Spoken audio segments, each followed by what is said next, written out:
ito na po ang kanyang bagong cage. Kasi yung maliit, pansamantala lang po yun. Doon sa mga nag-comment na the cage is smaller than the lovebirds. Opo, small talaga yon, very small for them. Kaya, yun ay pansamantala lang. Kaya, habang ito'y inaayos ko, kasi ito'y cage siya ng aking aso dati. Nung baby pa si Miley, ito yung kanyang kulungan. So, meron pa nga ako ditong mas maliit, kaso bininta ko na. Ito ay luma. So, habang inaantay ko ito, kasi nung nabili ko, doon muna sila sa maliit. So, yan. Kasi may maliit ako, may sumunod, tapos ito. Tapos ngayon, may cage pa din si Miley para sa aso. So, ito, actually, sa ibon talaga ito eh. Yan. So, nung malaki na si Miley, kinuhanan ko talaga siya para sa kanya. So, ito na ang kanyang bahay ngayon. Lumang cage ito ng aso ko. At nilinis ko lang, pininturahan at inayos. So, ayan. Ito na yung bagong bahay nila. Diba? Meron na siyang swing. At ang paggawa ko dyan ay ipipremiere ko po sa inyo sa sunod. So, ito yung aking flower vase na hindi na ginagamit. Siya. Ito siya. Yan ang flower vase na hindi ko na ginagamit. Gawasan nito. Yan siya. So, gusto nila dyan sila natutulog sa gabi. Dyan sila natutulog yung aking lovebirds. So, yan. Mas comfortable sila dyan. Pero, meron na akong ginawa sa kanila na ito ay buksan natin. Yan. Dapat doon sila sa aking terrace, pero dito muna sila pansamantala habang masanay sila sa akin. So, ayan na. Meron siyang bahay na ginawa ko. Yan. At may hagdan din. So, ito yung ginawa ko. Uy! Swing nila. Gawa sa bayabas. At ito din ang isang swing nila. Yan. So, yan. Yan, kinalat na nila yung pagkain. Kinalat. Aloy, kinalat nila. Yan, kinalat na nila. Kaya nilagyan ko talaga siya ng papel dyan para kung ikalat niya ay yan, ang kanyang inuman. Hindi na ako kumuha ng water feeder at saka yung para sa bird feeder. Yan lang muna pansamantala. At yan. Ang nito, ang ilalim, nilagyan ko ng jaryo. Yan. Kasi makukulit. At ito yung kanyang kung gusto niya gumawa ng pugad or nest, ay ayan na po. At ready na yan. So, andyan siya. Andyan sila. At naipasok ko yung kahoy dyan. Na nakuha ko yan sa backyard. Yung kahoy na pwede niyang patungan pag natutulog. At ito ay kinakain nila. Oh, yan oh.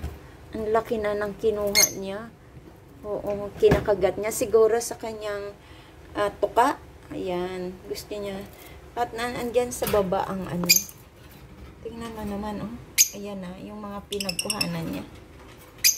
Ang tuka niya ay masyadong, pag nakagat ka ay napakasakit. Pwede kang masugat. So, ito yung bahay niya. At yan, pwede na itong tirhan or pwede na itong pugaran niya ng babae. So, ito'y gawa ko. Kanina ko lang ginawa. Sa beach. Uy, natatanggal. Pero okay lang, madali lang naman gumawa ng ganyan. Pati kawad pwede rin. Yan siya, oh. Yan. Yung ano, yung medyo dark ang ulo ay lalaki. Yan ang na ano. Yung isa, yung maingay, yan ang babae. So, yan. Kompleto na at maganda at malaki dito ang kanilang place na pwede silang mag ano. So, yan. Habang kinikilala niya ako ay nag-a-adjust siya sa akin. Ay dito muna sila. Yun nga lang makalat kasi ayan, makalat talaga sila kasi yung lalaki ay very ano siya, gusto niya yung takbo ng takbo, ikot ng ikot. Ang babae naman ay hindi, ito siya na andito ay kanta ng kanta naman yan, huni ng huni. Yan sila. So ito yung place niya, malaki din to na cage, malaki din. So ito, nilalagyan ko sila dito ng dahon ng malunggay. Ayan, dahon ng malunggay kasi if ever na gusto nilang kumain, pwede. Kahapon nilagyan ko din sila ng bayabas, hinog na bayabas. Actually, naglagay din ako dyan ng ng malunggay. Kahoy ng malunggay ito. Kasi minsan kumakagat sila o tinutuka nila ito. Tinutuka nila. So, lalagay ko lang dyan. Kasi sila matatalas ang kanilang matatalas ang kanilang. Ayun nga, oh. Ubus na nga yung isa, oh. Ito, oh. Ubus na, oh. Ang dulo. Tingnan mo, ubus na ang dulo. Yan. Yan, malunggay yan. Kasi minsan, maano sila dahil sa tuka. So, yan. Pwede na nilang gawing, malalaman natin yan pag sila nag-ano na, kasi, mangingitlog. Ayan. So, yan lang. At ang ano dyan ay parang pakakainin ko yata ng sili na labuyo. Very sweet yan sila. Kaso pag ang ugali nila ganito yon. Pag ang lalaki ay hyper kasi itong lalaki yang dito sa gilid.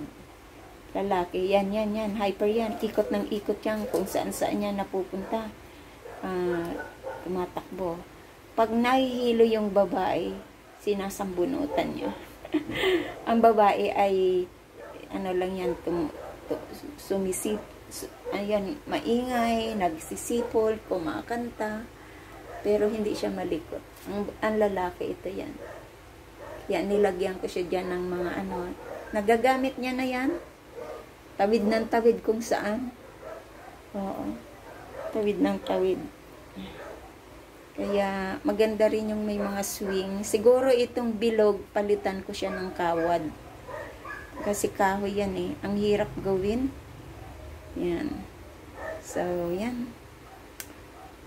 Para ang beads mailagay ko sa loob. Ayan. Tuwing umaga, naglilinis ako dito. Para sa kanila. Kasi, pagbaba ko, doon pa lang sila, dyan sila natutulog sa loob.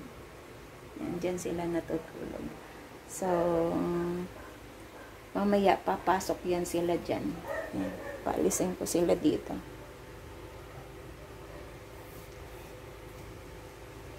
Yan sila. Oh.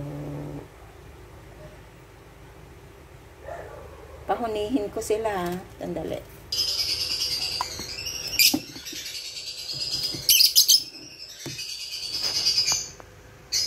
Ayan. Ayan naman ang lalaki, oh. Kung saan-saan napunta. Ayan. So, yan lang po. At salamat sa inyong panonood. Ito po ang aking update ng aking bird. At ang pangalan ng lalaki ay si Mikey. Mikey bird. At dito naman si My Love Birds. My Love Birds. Ayan, My Love. Si My Love. At saka si Mikey. Ayan. Ayan. Ayan. Diba? Ayan.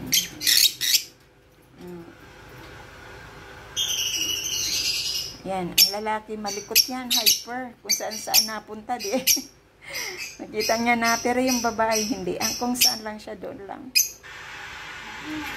So, hanggang dito na lang. See you on my next vlog. Thank you so much.